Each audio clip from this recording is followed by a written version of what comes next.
Okay, hello everybody and welcome to this KVIFF Talk with Daniels. We will talk mainly about Swiss Army Man, but also about music videos and other stuff. But could you tell us please, maybe in the beginning, how did you two meet and how did it all started? Yeah. Hi everyone, thanks for being here. Hopefully you guys in the back can hear us. We met in school. We met at college. We were in a 3D animation class, and we didn't like each other at first. Like he talked too much in class. I didn't talk enough in class, and so we kind of judged each other from across the room. And it wasn't until we saw each other's final projects that we both realized we were the weirdest ones in the class, and also had something interesting to say. So it was then we started to like work together. And then, kind of like you mentioned, we've made music videos and short films and commercials. So like, I don't think either of us ever had a strict goal or like business model. It wasn't like we will be a directing duo. Like, we just kind of made things and put them on the internet, and then some people liked it, so then we made some more stuff. You know, like it just kind of evolved over the last 6 or 7 years. Until we got to this point. Until this Q&A. Until right now, yeah. That's our goal. This is our peak. So we're going to retire. And do you still plan things separately, or now do you consider yourself as a duo and everything what is planned together? No, I mean, our careers are definitely like super collaborative, but like we still have like different interests, and sometimes we'll like spend time apart and then come back and be like, hey, I have an idea, what do you think of this? Or so I don't think we have like a strict idea of what we're going to do next either, you know. So we have another movie we want to write together, and then who knows, we'll make some more music videos. I keep bullying him to write children's books because he has like really good children's book ideas. Really? So yeah, and he doesn't need my help for that. So I feel like he should do that solo. We'll see. Yeah. We somehow couldn't find those children's book ideas in Swiss Army Men. So. Yeah. They will be a little less rated R. Parents are going to totally buy my children's book after watching Swiss Army Man. Yeah. And what about 3D animation? Yeah. Are you getting back to it in some time, or is it a closed chapter for you? It's so hard. It's so hard. I think we might want to try doing animation one day, but probably not like a Pixar movie or anything. That's too much. Those are like really overwhelming. You know, those are really big, and we like to work with like smaller teams. So, but yeah, one day do something animated. I'm not sure yet. I think the process of actually animating like a computer-generated film is so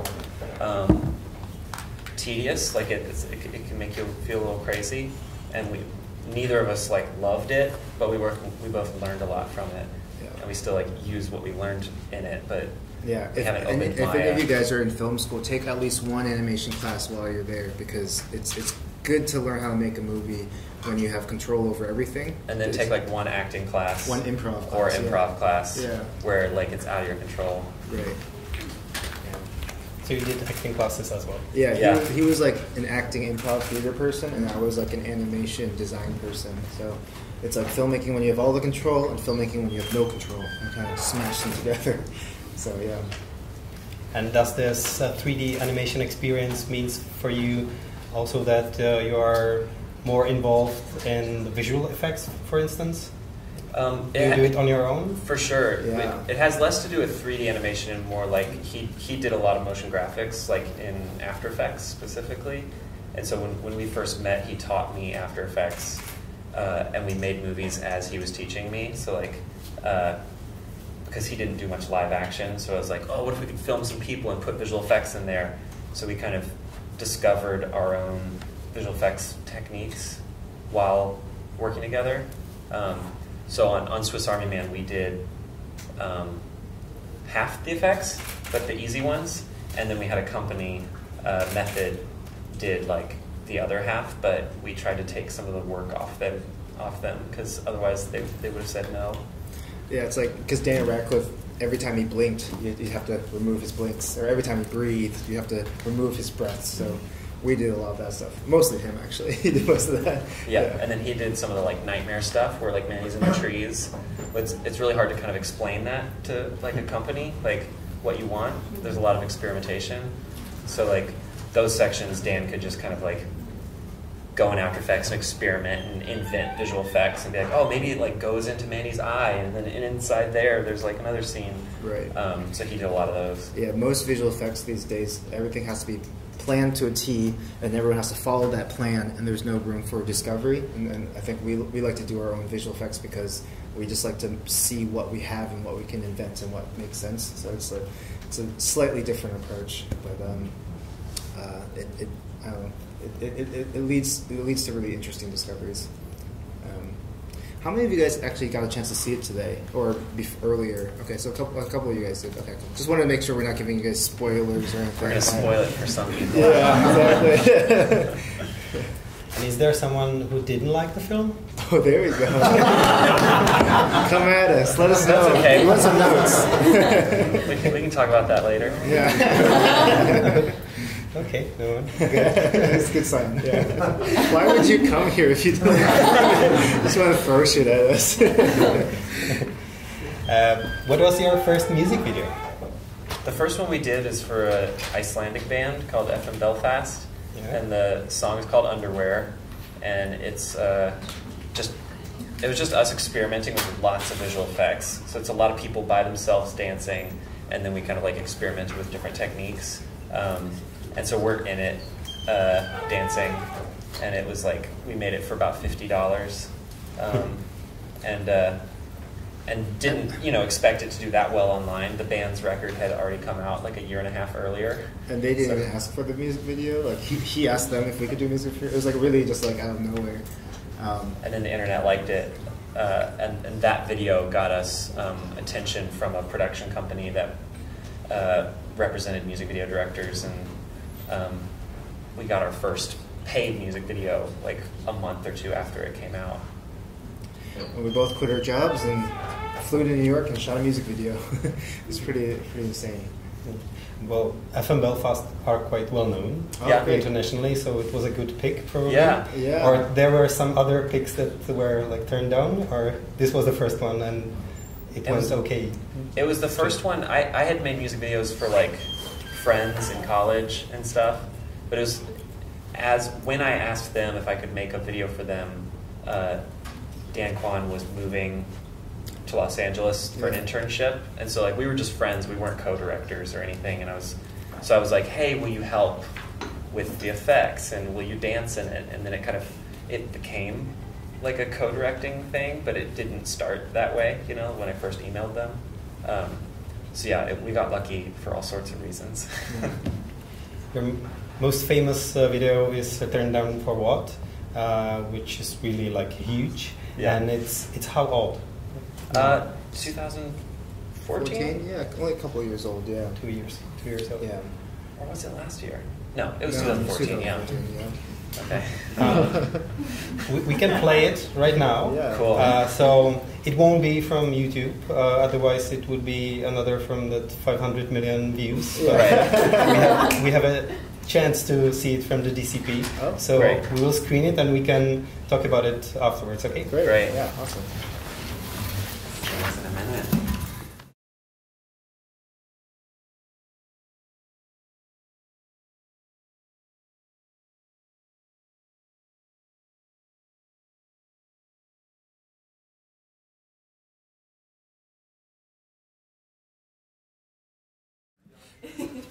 Some of you guys have never seen that before. I heard some gasps. It was like surprising. It was fun. Yes, that was our video. We made that. That's what we can call really overwhelming party stuff, I would say. Yeah. both sound and image. Yeah. And we could see Swiss Army Man already in it somehow. Right. Yeah. The funny thing is we had already written a few drafts of Swiss Army Man. This was more a product of Swiss Army Man than the other way around. Because we were we were a couple drafts deep. We had just done like a screenwriters workshop on the movie, and then we made this. So this was like an opportunity to turn our brains off and just do stupid. Yeah.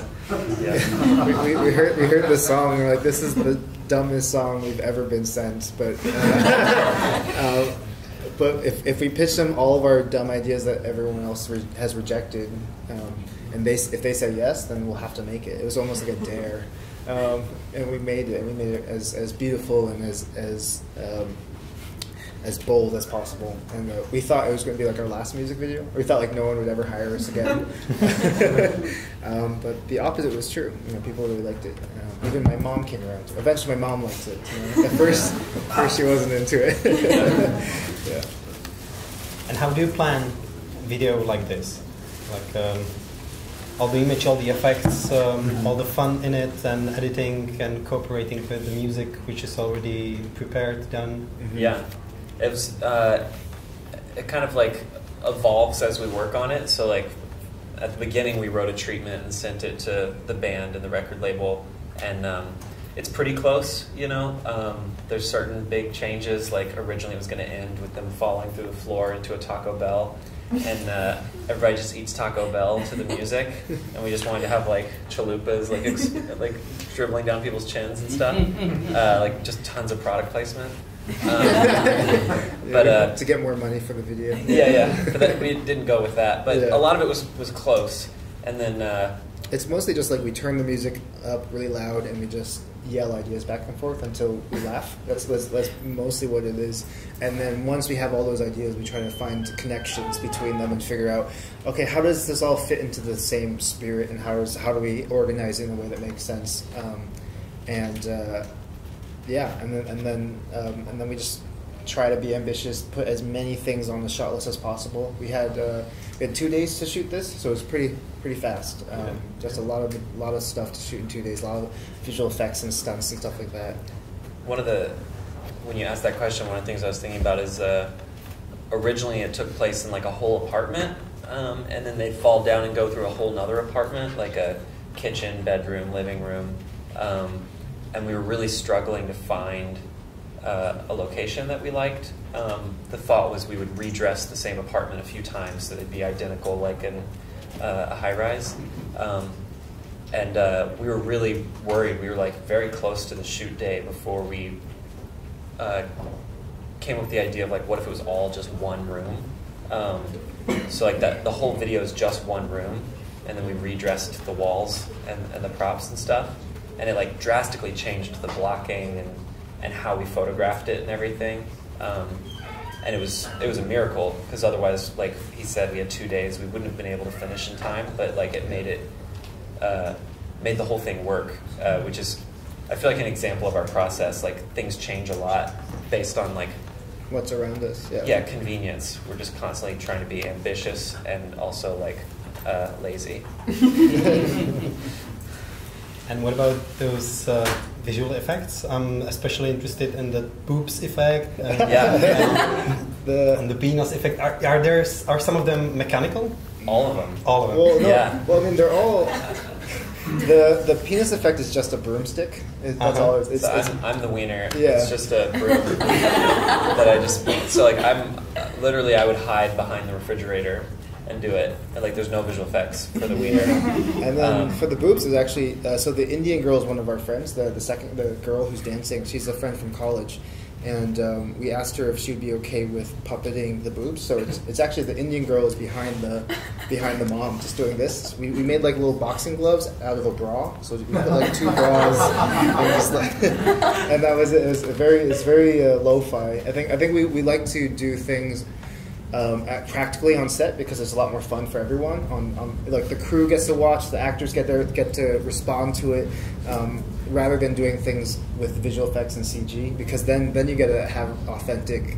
You're filming something authentic. Even the actors are able to react to it that way. Like so the mom whose boobs are moving, she was so so funny. She loved the idea of doing this, and so she was really excited about it. She brought her husband along too. So her husband was watching the monitors next to us, and I was like, "Who's this guy? Why is he here watching?" And he was when her boobs were going, he was laughing so hard that he was crying. It's just a lot more. It's a lot. You get a different kind of energy, and you can kind of tell everyone. All those actors are just like going so hard because everyone is just trying to one up one another. Like who can go crazier? Who can have a little bit more fun? And that was really important for this film shoot. Party goes wild, no one's turning down. Yeah, exactly. And it's wilder and wilder, but you carefully avoid sexism, I would say, in the music video, right? Yeah. You were aware of it, that there might be some, let's say, danger of sexism. Totally. Yeah, the first scene. I mean, yeah, him like humping things till they explode. We knew that was like a pretty it's kind of scary image. Yeah, we wanted to take like masculinity and like, cause we're not masculine at all. We're very like. I am. Yeah, exactly. we wanted to like kind of take the aggro uber man and kind of put him up in almost like a parody of itself. It's like a guy who's just so excited about his own sexuality that he was just humping things. You know, it's almost it's aggressive. It's scary, but then it becomes something where everyone gets to celebrate sexuality in a weird way, where like he gets some of his own taste of his own medicine. You know, the girls kind of come in and become a part of that, and it becomes this whole thing where everyone's celebrating everything, letting it all hang out, I guess is one way of saying it. But yeah, it was definitely something that like as we were working on especially the first scene, just like making sure that it always would eventually point towards something where everyone was kind of a part of the destruction, you know, the sexual destruction.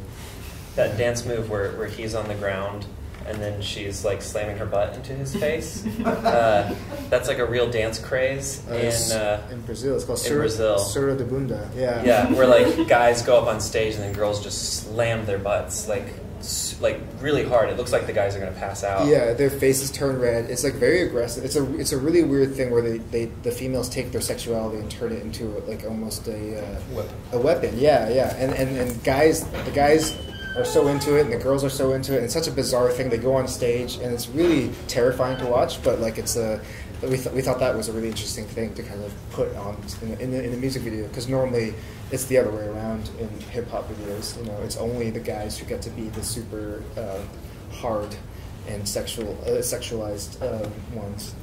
So yeah, it was a fun discovery for us.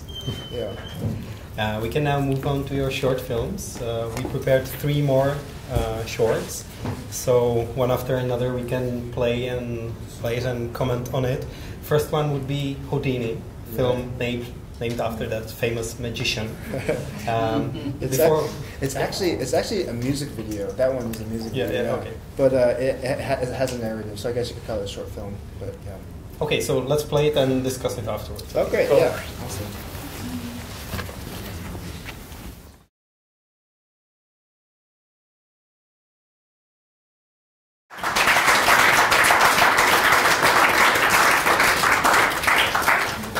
Another dead body movie. Yeah. Can you explain the obsession? I don't know. Yeah. It's a fascination more than anything. I think there's something about dead bodies that's just kind of funny. Like it's like morbid and funny. Like you get to do gallows humor and like joke about something that's like not supposed to be funny.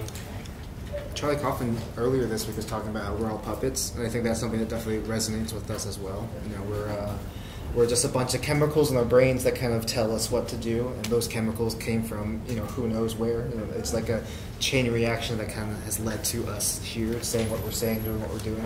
And so there's something really interesting about just like showing that off in a very obvious way, just like dead people being puppeteered and used for commercialism in this case. You know, that was kind of fun.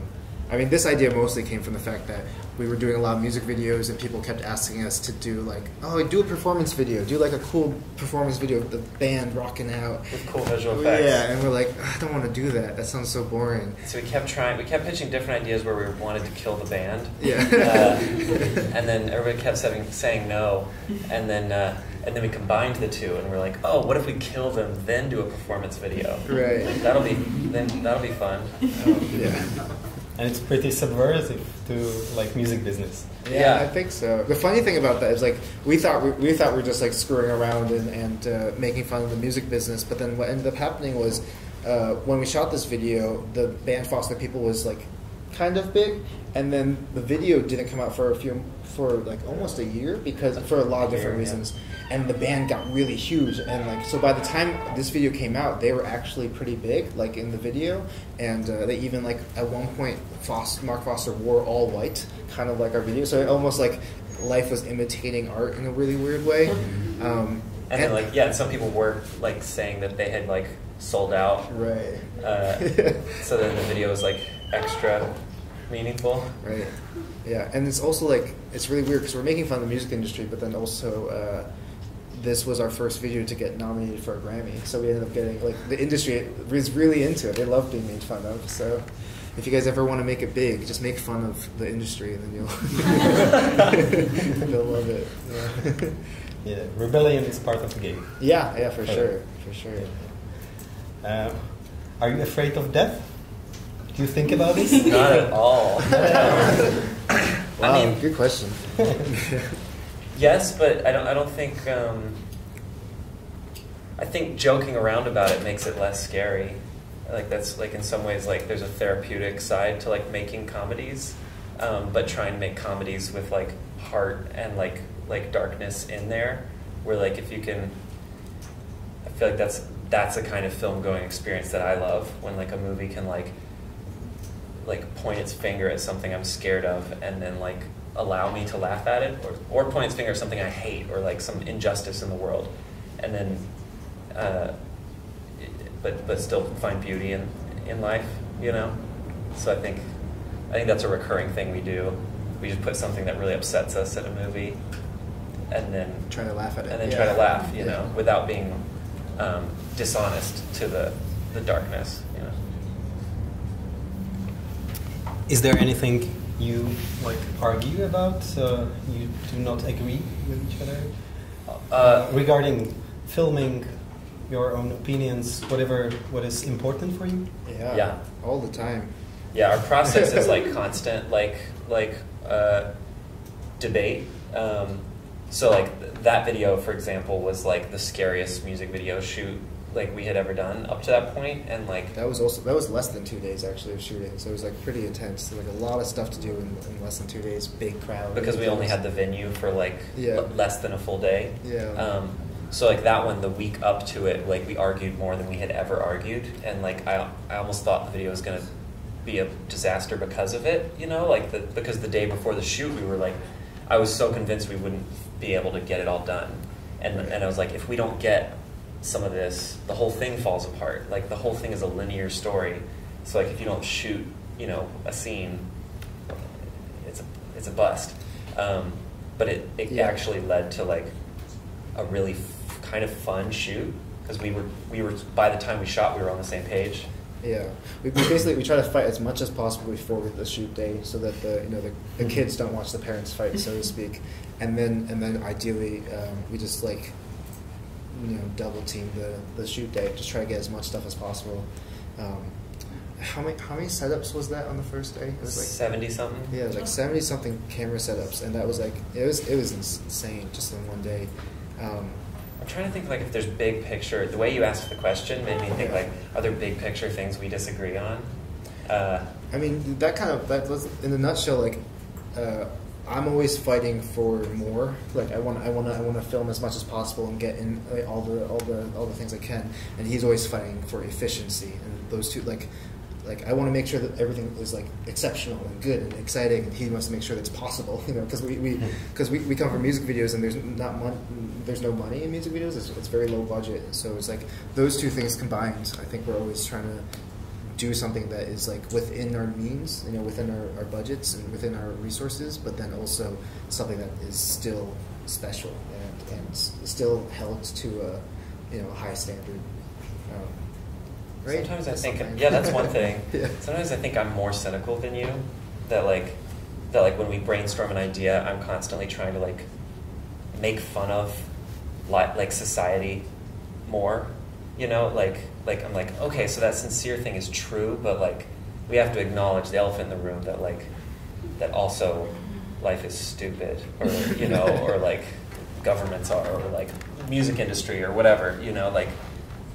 Sometimes I feel like and then sometimes I go too far, and then we disagree on it. And you're like, "Come on, that's just mean. Like that's mean-spirited. Why would you put that out in the world?" Yeah. That sounded like the line from Swiss Army Man. Everything is a sack of shit, and we will meet as shit. Yeah. I guess that's a combination of something that's truthful and something that's really stupid, just like put together. I guess that's true. That's very. That was kind of like one of those lines that once we wrote it, we're like, oh, that's so weird. Why did we write that? But then the more we thought about it, it was also kind of really beautiful, and I think at one point in history, like we like as a species, as a race, like had a understanding of where shit fit into our culture, like why it was important. You know, like the Egyptians used to worship dung beetles because they would be able to take animal feces, roll it up, and create fertilizer out of it. And dung beetles were almost kind of like a symbol of like rebirth and like and how out of death life can kind of spring up. So like I think the more like at first we wrote that thing, I was like, this is so dumb. But then as we were thinking about it more, it made us excited. It made us realize, oh, this is the tone of the film. It's taking the profound and the dumb and sticking it together all at once. Yeah. And specifically, like I think after you wrote that scene, we zeroed in on like, what if the whole movie can just be about taking trash, things that society discards, and trying to make beauty out of it. And then we just started just like, literally, there's trash and they make beautiful stuff out of it, but also like the whole movie became for us like these characters are outcasts, and can we make you fall in love with them? And then like these are the taboo subjects, like we don't talk about. You're not supposed to make a movie and take it to a film festival if it's about farts and boners and shit. But what if we could make it beautiful? Like what if that's the recurring pattern of the whole film is just like trash and beauty, just constantly trying to make beauty out of unexpected things. Yeah. So that comes from arguing, I guess, maybe. Maybe. Let's continue with the shortest short we got, which is 1 minute long, and it's called My Best Friend. My Best Friend's Wedding is an adaptation of that film that you've all seen. Yeah. Okay, so I've never seen My Best Friend's Wedding. Did you? Yeah.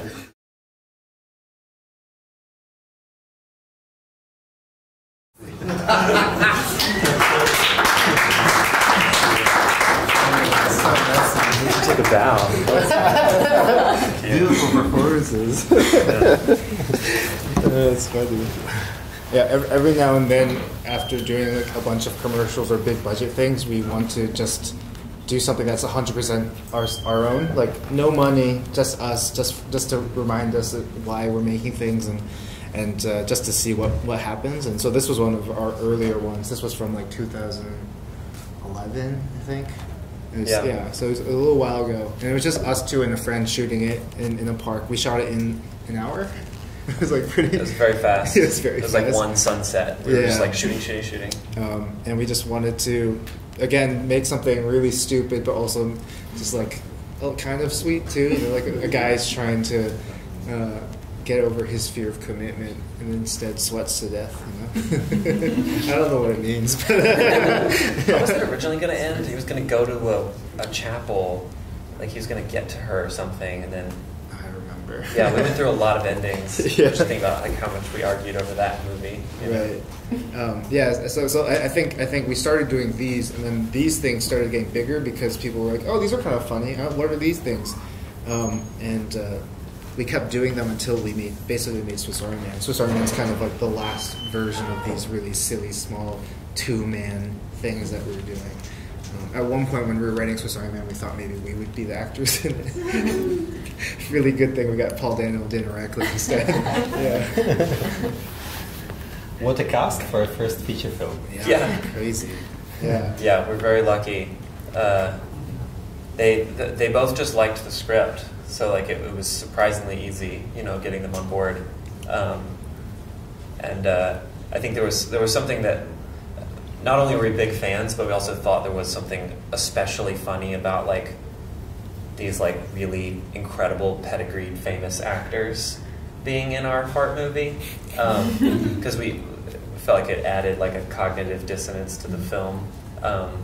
The impossibility of it all is really interesting. Because in certain movies it really annoys me when I'm like really supposed to care, but all I'm thinking about is like how that's Mark Ruffalo, and I know so much about Mark Ruffalo, and it just looks like Mark Ruffalo, and but with our movie it was kind of like, okay, we were like, yeah, it's fun. That's part of the fun that's Harry Potter. Why is Daniel Radcliffe doing this movie? Right. Why is he in this movie? Yeah. It adds to the fun of this film. Yeah. Yeah, I imagine that email, like, "Dear Mr. Harry Potter, we got a farting corpse movie, Yeah. and we really would like to have you in it." No, that's exactly. How'd you know? You read our email. Really? No way. The funny thing is, we sent the script over to Harry Potter. What's his real name? To Daniel's agent, and we didn't hear back for a little bit, but then we heard eventually that Daniel's father really liked the script, and we're like, what? Why did Daniel Radcliffe's dad read the script? And apparently their whole family reads every script together to make sure that this is the right next project. So he's still like really close, and so his dad of all people liked the movie where his son was going to be a dead farting corpse, dead guy. And then we met Mr. Radcliffe at the premiere a couple weeks ago. Yeah. And he's just like Daniel Radcliffe. Like he's older, but like just very excitable. I'm like, hello, I'm Mr. Radcliffe. Like, very nice to meet you. Like he was such a sweetheart. Yeah, and they both love the movie, which is amazing. It's so funny to think that Daniel Radcliffe's parents are okay with what we did to his son. What did to their son. But that's a good, that's high praise. Having the parents say they're into it. And with Paul Dano, it was the same story? Like, you didn't know him personally, so it was via his manager? Yeah, and then both Daniel and Paul, like, once they're interested in a movie, like, are, like, involved and, like, got directly in touch. Especially Paul. Like, he was attached to the movie for, like, a year before we shot it, and read every draft and, like, would talk through the script in detail, and then after he talked, he'd reread it, and then we'd Skype again, and he'd have more thoughts, because like his process was like to know the character inside and out. That way, on set, he doesn't have to ask questions. He can just kind of like live in the space, and he knows what's expected of him. So we didn't know that. So like we were kind of worried that like on set he would talk. He'd have like a million questions, because we're like, oh man, Paul sure has lots of questions. But we realized, like, oh, he's really smart. He knows how movies work. He knows that they're, like, by the time you're filming, it's stressful, and the director is thinking about 1,000 things. So, like, we did tons of work before the shoot together. Yeah. And were there any, like, puppets or stuntmen especially for Daniel Radcliffe? Yeah. So there were stuntmen for both Paul and Daniel. Depending on the scene, I think they each had 2 different stunt men and women. Daniel actually had a stunt woman double him in one scene because he needed someone short. Because Daniel Radcliffe is really short. Yeah. And then, the puppets, we built 4 dummies of Daniel Radcliffe for various setups that were molded off of his face, and one was really heavy, so it was like a stunt dummy that would fall like a body. One was lightweight for Paul's back. A couple were waterproof, so that we could do all the on the water stuff. Yeah. So for most part, like the opening scene where Daniel Radcliff is being ridden by Paulem Dano across the water. A lot of that was dummy work, where we just strapped a dummy to a boogie board and just dragged it on a speedboat. But there's a couple shots in there where we actually put Daniel Radcliffe. Like he wanted to go on the boogie board himself. So Daniel Radcliffe is on the boogie board and Paul Dano is on top of him, and they're just it was so funny. They loved it. It was like an amusement park ride for them, you know. So and they didn't have to act because they were just like having fun. It was like the boat was going really fast too. It was great. We built all those things just in case because we were like, Dan Radcliffe's not going to want to lie in the dirt all day. You know, that's most of it. Like most scenes, it's just him lying there. So we built these dummies just in case, and we ended up not using them that much because he wanted to be in every shot. You know, he wanted to be in almost every scene that Paul was in. So even on his birthday, we shot on his birthday, and he just lied in the cold beach water for the entire day without any lines, and that was his birthday. But that's where he wanted to be, and that's how committed he was to the role. And in the water scenes, does it mean that all that masking is like that waterproof, that good, that it's not thrown away by the water? You mean on Daniel? The makeup? Yeah. Like the funny thing is Daniel wore very little makeup. He just he just looks pretty dead. Very pale. And he's very pale in person. Yeah, it's not crazy. And he can just make his eye go lazy. Like the eye rig, like there's no makeup. He can literally just make one eyelid droop. Crazy. Yeah, so like his makeup Paul wore more makeup because Paul's beard was fake. Yeah. So like the water would sometimes rip the beard off. But Daniel's fine. He has very pale skin. Yeah. I suppose Mr. Radcliffe Senior has some of the puppets you did not use at home, so we can... they looked terrible by the end. They looked like nightmares, like just like torn up and jaws hanging off and stuff. But the U.S. distributor made new dummies, and they've been traveling around the United States. So like on the internet, you can see like the Daniel dummy at like the Capitol building or all over the U.S. Yeah, he took a road trip basically. It was pretty fun. The film opened in the U.S. like a week ago. A week ago wide. Yeah, and the world premiere was at Sundance Festival, and since that time it has its fame of divisive film, of course. Does it help when distributing the film? I think so. I mean.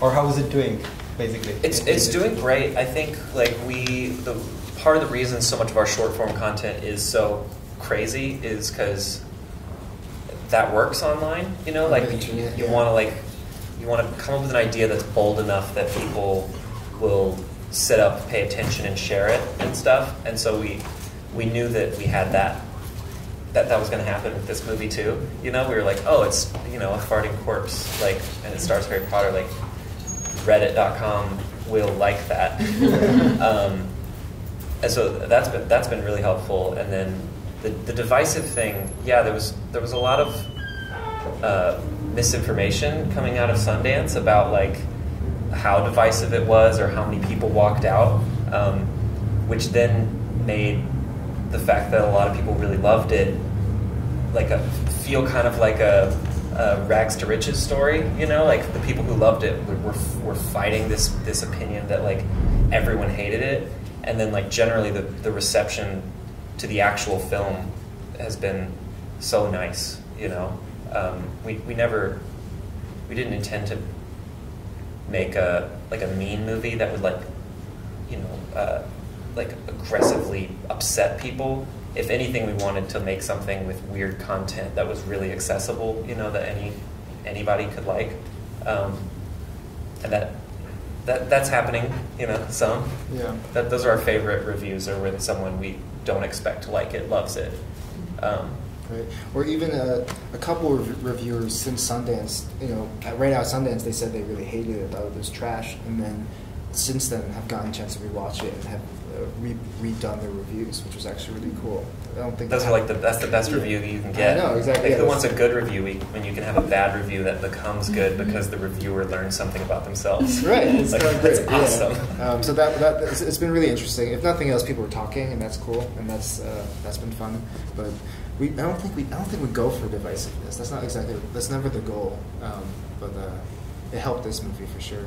Yeah. How many of you guys had heard about this film before you saw it at here? Yes. Yeah. So it's one of those things people like. There's a lot of headlines and stuff like that were roaming the internet. So it's kind of like viral aesthetics you are bringing on screen. Yeah. I mean, for sure. Yeah, we're both products of the internet, but we also love cinema, like just old school film, and we kind of wanted to see if we could put those two together. Those two worlds bridge that gap. Some people aren't into it, but a lot of people who get it are really excited by it and see something different. Something that speaks to them differently than either of those two things would on their own, which is cool. Yeah. Are you into survival films, adventure movies? No. Yeah, like one of the things we always joke about is that like we don't really like survival films or relate with them really.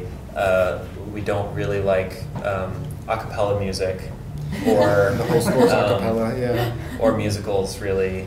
Musical, yeah. And it felt like a fun challenge to make our version of that, like we didn't feel like we needed to be respectful to Robinson Crusoe or Castaway, like I don't care. Although I will say that there's a book we both read as kids called The Hatchet. I don't know if it's translated around the world, but it's a boy stranded in the woods with nothing but a hatchet, and he uses it to survive in myriad ways. And it was like, for some reason, it hit both of us in like third or fourth grade real hard. We were like, oh my God, life is scary, like mortality, like living out in the woods. So like that was one survival film that obviously was a very big influence on us coming up with this, I think, because Manny is basically the hatchet in our movie. He's the multi-purpose thing. And are there some B movies you both love? B movies. I mean, there are movies that are bad that I love, but most of them are like Hollywood blockbusters that suck. That I'll like watch over and over again. I'm not like that well versed in like older B movies, but I love White Chicks and Jupiter Ascending. What else? I love White House Down, but that's not even bad. Like White House Down is just like great. I wonder if did you guys get that here, White House Down? Probably not, right? Yeah, it's the Roland Emmerich movie. And definitely, like Jamie Foxx is like Michael Jordan shoes. Yeah, it's great. He's the president. He has a rocket launcher. It's great. Great pitch. Yeah, it's the president with a rocket launcher. And what about John Waters? Oh yeah, I haven't seen much of John Waters' stuff, so crazily enough. We watched it in school some for sure, but his stuff always really grossed me out, which is really funny. I know, right? It's really funny. I think that's probably why we make these things, is because it actually really affects us. We're really squeamish and sensitive people. Like we're not like we don't like horror movies. Things like that don't really they're too scary for us. It's like pretty funny. We discussed some midnight screenings here at KVIFF, so you picked some. This is also part of your taste. Yeah. Some of the midnight screenings. Right, yeah. Our production designer for our movie also worked on another movie that's here called The Greasy Strangler. I don't know if you guys have heard anything about it or saw the trailers. It's insane. It's It plays tomorrow night, but it's like... It's about a big fat old guy who has a really, really long penis, like just too long. They gave him like a fake penis, and they just covered him in grease, like bacon fat, and he goes around and just strangles people. But it's like a love triangle. It's so weird. And we haven't seen it yet. And all the actors are people who've never acted before, so they're really bad at acting. It's so bizarre. It's like. You guys know those Skittles commercials? Those awkward Skittles commercials? It's like if you did that for a whole feature film of people just like a horror film, just awkwardly like. He makes a lot of those. The director. Yeah, exactly. Yeah. We like to take our tastes are kind of all over the place, just a little bit from everything. For sure.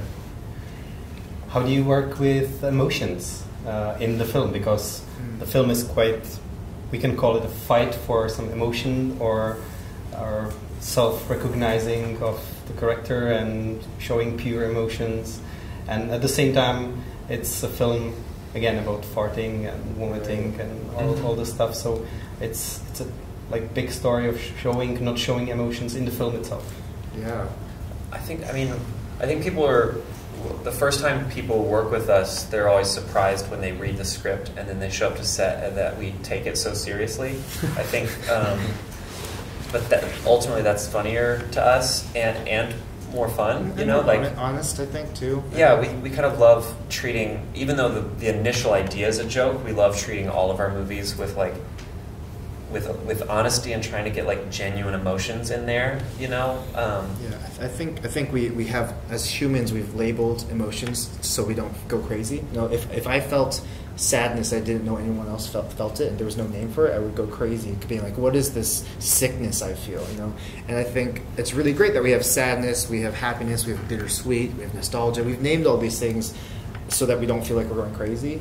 And I think it's what we're trying to do is find other emotions that people haven't labeled yet in some ways. Like, so the contrast of the profane and the profound and the deeply intimate and the deeply shameful all mixed into a single moment was like, those things were really fun discoveries for us, because we're like, I don't know what this emotion is called, but I think people are going to feel it too, and I don't think they're going to know what it's called either, but hopefully we'll all watch this movie and go, oh, I felt that too, great, you know, like we're not crazy for feeling that.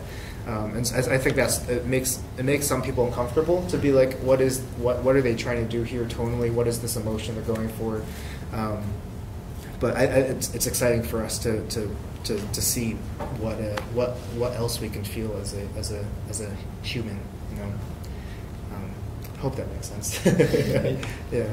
Anything that is against like loneliness of a man. Yeah. How do you split your work, especially on the set?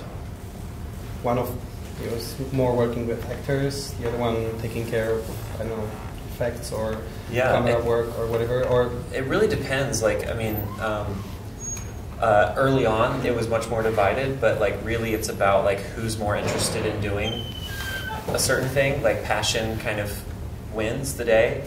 So on Swiss Army Man, like depending on the shoot day, I would spend a lot of time with the actors, or a different day I'd spend a lot of time with the art team, you know, like working on like approving props and dressing the set. So it's like we try to constantly surprise each other. I think if we ever fell into a routine too much, you know, then it would, I don't know, the co-directingness would be less interesting. Yeah, it's like a relay race. We keep passing back and forth who's leading, which is good. It's really exhausting to do it all by yourself. I don't know how other directors do it by themselves. It's kind of crazy. Yeah. This sounds very free and free-minded. And we can move on to another clip, the last clip we prepared. Let's have questions. First, okay. Yeah, I think. Questions. Are there any questions? Okay. Yeah. May I ask you, actually, like special thanks was the thing? There was a Quentin Tarantino. Yeah. What was the reason for it? Yeah, just because he's cool. You know? What's your name? We'll put it in the next movie. Yeah, you seem cool. So we went to the Sundance Screenwriters Lab. And for those of you guys who don't know, it's like this special thing that Sundance puts on where they take promising young filmmakers who have a screenplay, and they basically set them up with meetings with different industry professionals. And one of our meetings was with Quentin Tarantino. So he was one of the people who read our script and sat down and gave us notes and stuff like that, which was crazy. Yeah. And I think he had really good feedback, but also just the fact that he's Quentin Tarantino was so terrifying that it really affected our script. You know, like you couldn't help taking his feedback really, really seriously. But it was a mix. It was a mix. Like one of my favorite things was that like he had bad ideas. You know, like one of my favorite filmmakers isn't like, you know, a genius with like 100% batting average or whatever. Like he wanted he thought it'd be real funny if we had the Gilligan's Island theme song in the movie. As he's shooting across the water. And we were like... but then some of his great feedback was like, he said that a great kung fu movie has like 4 or 5 fight scenes. Like just like at most, like really good. Like a great kung fu movie can have 3 fight scenes, but that like the bad ones are, you can tell the fight choreographer and the director like just kept adding fight scenes, you know, and he felt like the draft that he was reading had too many fight scenes, like that we as like show-offy visual effectsy directors were you know, throwing too much at the wall. Which, coming from him, you know, like his movies are so experimental and crazy, but like, I do think he has like an intelligent amount of restraint. You know, like he knows when he's going really far. So yeah, we took that to heart big time, and we like just got rid of huge scenes that we thought we needed, but it afforded room for us to like let the characters and the story breathe. Once we got rid of some of those like scenes where they fight wolves. And stuff. Yeah, it used to be wolves instead of bear. Yeah, well, we got rid of the bear. Originally, it was just wolves, but then wolves are harder to train, I think. So we got a bear instead. It's crazy. And it was like factually inaccurate. Like wolves don't actually like attack people that often. Like it's really rare. It's mostly in like fairy tales. Whereas bears, you know, if you have food, they'll beat you up. Beat you up.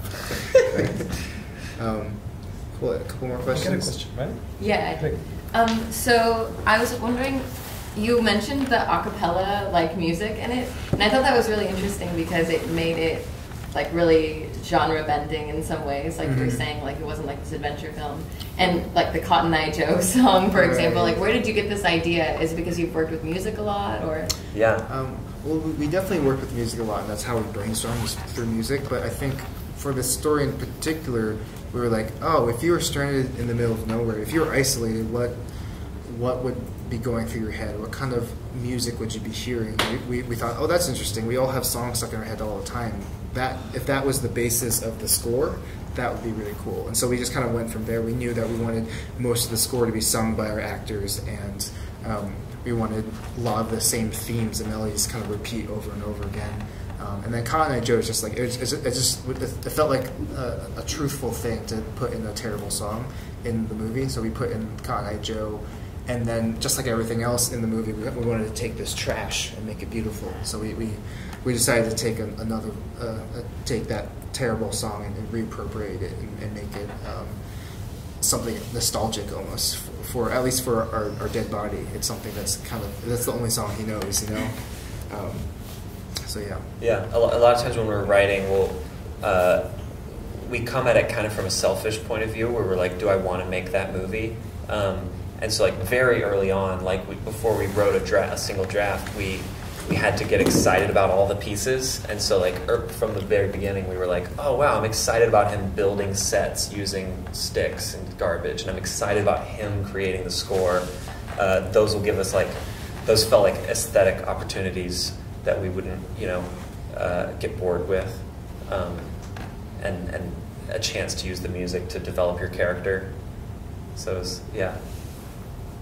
You can buy the soundtrack. It's great. So you can, separate from the movie. It's just good. Yeah. So recently, when your publicist became a member of the Academy, he pledged that he'll get Daniel Radcliff an Oscar nomination for the role in You're kidding. Man Oh. on Facebook. Oh, that's right. Question is, would you take that, or would you rather be the nominees for directing? Because it seems like the Academy responds really well to directors who put, man fighting with bears. On the screen. Yeah. Okay. Great question. I think I'd rather have Radcliffe take it. He did so much for this movie, and I don't know. We'll make a couple more movies before we even. We already got a plane ticket to. I know, we're already here. This is a great prize already. Yeah, I don't really like awards, but I do like them when they showcase like folks that people don't pay attention to as much. what I really want is best original song, because like that's always the shittiest category, you know, like no one, you know, like what are those songs? And so like I feel like we could maybe get nominated there, and then like those guys worked so hard, and so like that'd be cool. Right. And then Daniela Radcliff and Paul Dano would be forced to perform on stage. It would be so fun. Like them singing, and then everybody who like refused to see the movie for the farts will be like, "Why is this on the Oscars?" That would be funny. And what's next for you? What's next? We shot a commercial right before the movie came out, and we have to go back and finish that. We have another script we want to write. That would be like an action film. Originally, when we were coming up with the idea, we were like, you know, we were tired of how stressful this movie was to write, you know, and we were like, let's make the next one challenging in a different way. So, but lately we keep coming up with ideas that make it really hard and ambitious and crazy. So, our action film might become the hardest movie ever. I don't know. We'll see. Yeah. I think I'm not the first who talk about it, but you are working on the same area like Michel Gondry. You know, Thank you. Of course, yes? And I think everybody, for viewers, is the same category, because Michel Gondry was the director for the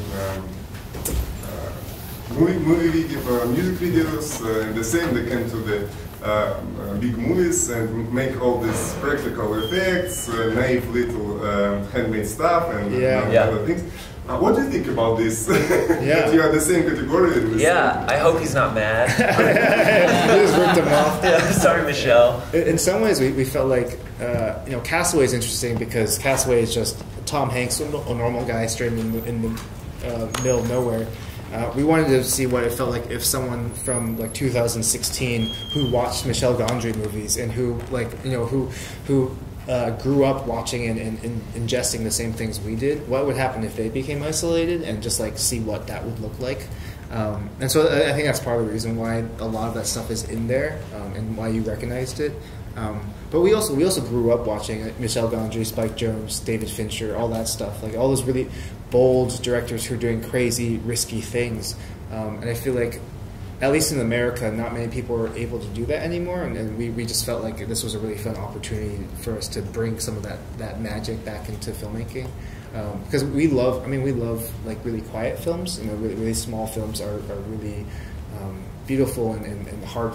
Something that we would never imagine being able to make. But they seem harder. Yeah, exactly. Like, if you can't blow anything up, how do you like, keep an audience interested? But we also knew that like a lot of those films from the 90s, you know, like Fight Club and Eternal Sunshine and The Matrix and Magnolia, just those kind of films that were really bold. It's harder to make nowadays, and so we wanted to see if we could sneak another one in for 2016. So that's probably why you saw Michel Gondry in our work. Yeah. You need to meet each other. Oh no, we'll see. That's so scary. Practical effects. Yeah. Charlie Kaufman's here. Yeah. Keep seeing him. No, don't want to talk to him at all. It's so scary. It's so good. How are we doing on time? I don't know. Are you okay? I think maybe like 20 minutes. Okay, great. Cool. Okay, great. Plenty of time for a question. Did you involve in photo campaign something create for it, because it's brilliant? Oh yeah. Oh, great. Yeah. For Swiss Army Man. Yeah. 1,000 quotes and a lot of interesting stuff on the internet around movies. Yeah.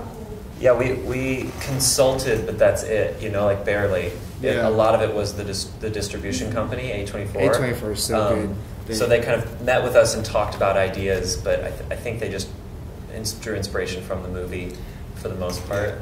The one thing we wanted is a digital Daniela Radcliff doll that you could just throw around. If you go to our website, SwissArmyMan.com, it's just like it's like a video game, like where it just flops around. Yeah, that was definitely something we asked for. We were like, I want that. But for the most part, like a lot of the crazy stuff they're doing is their idea, and they're just having a lot of fun. Every time we meet someone from the promotional marketing team, they're just like, I love working on this movie. I can do anything, and it makes sense for the movie. You know, it's like really fun for them. So. And you made the trailer. No, there was a trailer company that like A24 worked with, That was like, that was so hard. in all honesty, that was the least fun part. Just like, we've never, it's a very weird feeling, like finishing a movie and then going into an edit room and trying to like squish your movie into some sort of advertisement, and suddenly like your aesthetic barometer is off, where like instead of just caring about the quality of the trailer, you have to care about the marketing. What demographic is going to enjoy that? You know? And like how are you trying to like frame this, and like it's not just a short film for short film's sake. Yeah. So we definitely fought with A24 a lot on the trailer, back and forth. The first trailer, I think, became something pretty exciting, and the internet liked it, so that was fun. But it definitely took a while for us to get there. Yeah, which was like half us, like I think half of it was us helping make the trailer better because we know our movie so well, and then half of it was just us like getting over our own neuroses and just being like babies, you know. Were you tempted to shoot something very unconventional for a trailer, like to do something that is not traditional trailer, to, you know, appeal to people like me who hate trailers? Yeah. That's interesting. Tempted for sure. I mean, we definitely like, I love trailers, but I do hate when they spoil things. So like, we definitely kept being like, can we make a teaser instead of a trailer? Like, but with an indie film, everyone watches whatever the first thing is, you know. And so they were like, if the first thing's a teaser and that's not enough to get people in to the theaters, like it's a missed opportunity. Yeah. So we kind of had to like agree to like, okay, we'll do a trailer like first. Yeah, it's interesting. A24 is a really edgy distribution company, but their head of marketing comes from Fox Searchlight, and he's like kind of a veteran, and he's really good with just promoting indie movies to a mass audience, and that kind of was really hard for us to adjust to because his taste is very like mass appeal. Like he just wanted to make it feel like a big, fun superhero comedy thing. That was just like so that was kind of a hard thing for us to deal with, but it's fine now. They're great. They're the best company for us. We made the website for you. Yeah. The website, we were like, oh, that gives away nothing. Like, it's just like a fun thing, you know? Yeah. And some technical information. How many days of shooting? And, yeah. How big was the group? Yeah, how many people involved? Yeah, it kind of one of our ideas was to like shrink and grow the size of the crew a lot. Depending on what we were doing that day, yeah. So we started in San Francisco and shot for 2 weeks with a pretty big crew, like a medium-sized, like indie movie average crew, and then went down to Los Angeles and shot like some of the most ambitious stunt stuff, and like the trained bear scene and all the night shoots that require tons of lights and all the stuff out in the ocean dragging Paul and Daniel. And so that was like the biggest crew, was those 2 weeks. Like every day, you know, 10 or 20 new people would come in and have a special task, you know, whatever we were trying to get done that day. And then we went up to Humboldt County, which is like smaller. There's not much crew to hire there, and just took like 19 to 20 people, and that way it could just, and we shot just some of the most beautiful forest stuff and just the stuff where it's Paul and Daniel, where we didn't need, you know, the whole crew, and it allowed us to kind of have a much more intimate shoot for 6 days. And save money too. Right, yeah. So we got to save money and take our time and get a few more days. But so it was 5 weeks. Yeah, but that included travel, so it's like 24 days of shooting. So yeah, our goal was to take an indie budget and make something that felt a lot bigger than that, so that people, you know, could appreciate it on the big screen in an audience with good speakers and everything like that. Because you know, people always say that the mid-range budget movies are kind of dead. You know, it's either indie or big blockbusters, and we kind of wanted to make something that felt like it was in between, even though the budget was small. But we did that. We were able to do that because we came from music videos, and we just learned to stretch dollars as far as they could go. If it's not a secret, how much is the budget? We can tell you afterwards. Yeah. But yeah, it was like we were lucky to have that much money, but it wasn't a lot, you know. Like the movie kind of got made on favors by all our crew, but for a lot of them, it was their first feature, so we all got to kind of it was all of our first feature. Work our butts off, but have something, you know, cool to brag about when we're done. Cool. Can I ask you, at the end, it seems to me like there could be actually part of like true story, that there was actually a person, you know, living with a dead body, and was that an inspiration to, because when I saw your clips, it seems like all the effects and ideas like are repeated in the movie, but was it based on the like sort of true story that there was really some sick person running with another dead body on the forest, or it's not like that? Like, was it based on a real guy? Yeah, if there was just something like you read in the newspaper, like some kind of crazy news that was that. There's a lot of little bits and pieces, but a lot of those things, those news things, we found after we came up with the idea. So first we came up with the idea, and then we started saying, oh, there's this guy in Vermont who lived in the woods for like 3 or 4 years, and he would just hibernate during the winter and then go and steal people's stuff in their backyards. And then so that was like a real. We found a lot during the research phase, but yeah. like the initial idea was not like, you know, real. But yeah, I think we were surprised with how real it started feeling. We found this thread on Reddit of people called. It's called Forever Alone. Forever Alone is the thread, and it's people who have just accepted that they will be alone forever. And they all just go on there to talk about like how what life is like, you know, and not to connect with each other. Like sometimes they'll be like, you know, someone will come on and be like, "Hey, I'm looking for a friend." They're like, "Get off! You're not allowed. We are forever alone here." And there's like a whole section in there where they talk. Like someone's like, "I've been thinking about running away and living alone in the woods, but I'm trying to figure out what the best way to do it is." And then all of these lonely people started kind of giving each other advice on like, what would be the best way to like leave society forever? Yeah, and it's really so sad and like interesting and yeah, kind of beautiful. Like, but it's also something we could relate with, and so you know, reading that stuff, we can kind of just like funnel that through ourselves into the movie almost. But yeah, it's pretty dark and it's pretty disturbing. But things like this happen, you know, in the real world.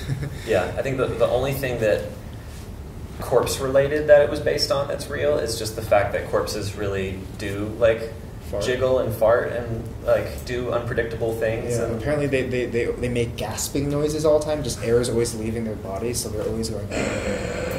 You know, it's like so scary. Yeah, so they're alive even after when they're. But like beyond that, like we wanted the whole movie to be like a fairy tale, like not about the actual biology of a corpse, because the actual biology of a corpse is like just gross, like just really like scary to look at, you know. So we were like, oh, that, you know, no one will ever like Manny if he looks the way a corpse would look if it was in the ocean for a week. Yeah. More questions? Cool. We have an 11-minute movie we can show you too, and then you might have questions after that. Yeah. Okay, all right, let's do it. Cool.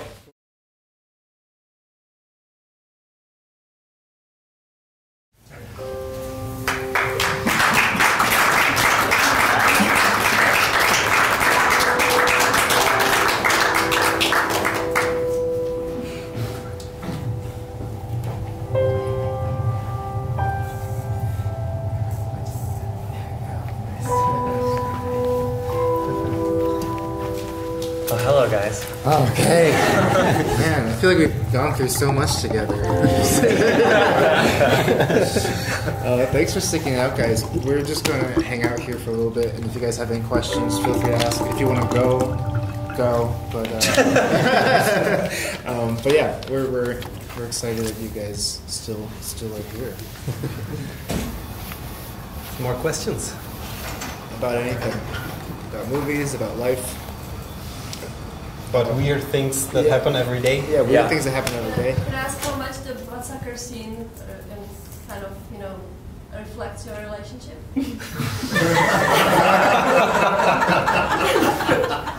I mean, do you think it did? Like, from how little you know us. And all the pictures there.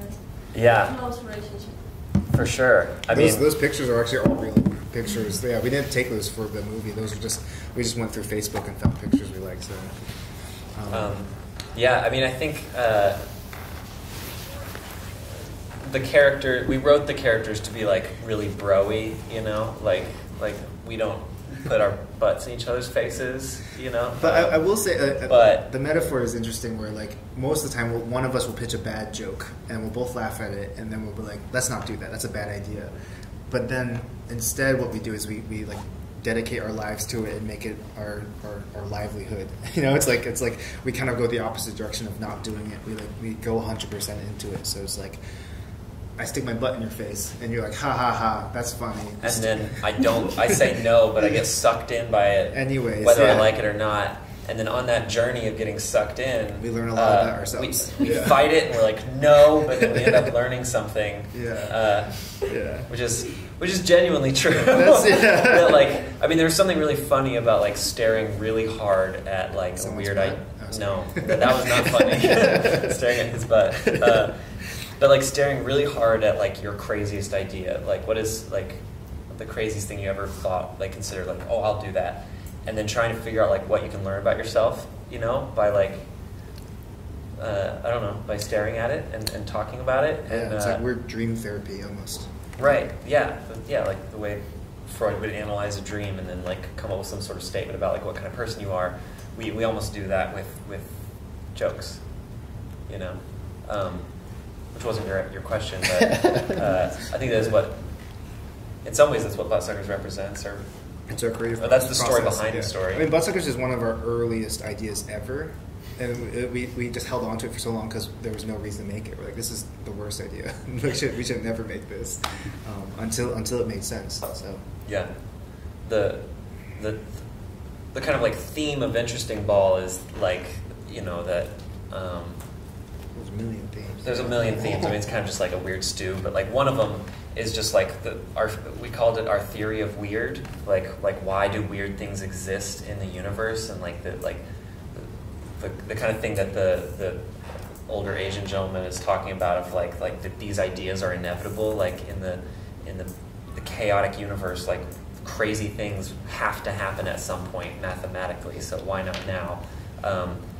Like I think what I was just describing of like staring at your weirdest idea and learning something about it, like is the story behind Swiss Army Man as well. But with Swiss Army Man, we tried to like, you know, write ourselves out of it more and be like, let's not make it about ourselves and our weird ideas. Let's try to make it entirely true to Hank and Manny.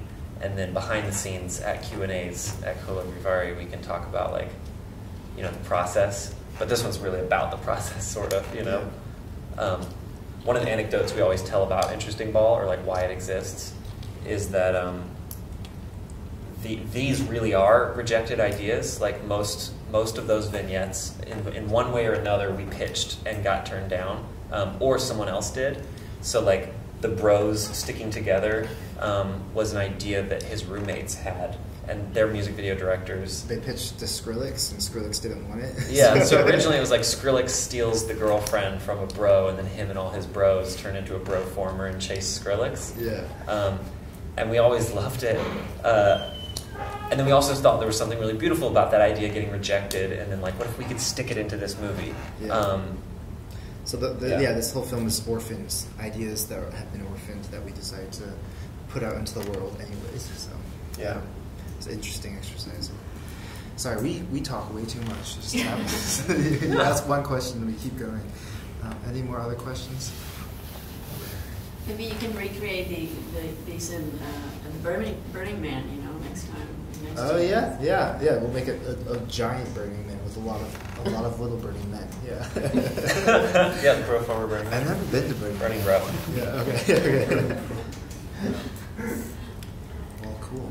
Okay, let's mark this session as a first KVIFF Talk in the history of this festival, where farting and butt sucking was a theme. Yeah. Thank you for that. You're welcome. Thanks for having us. Thank you for coming to KVIFF. Thank you guys. Thank you so much.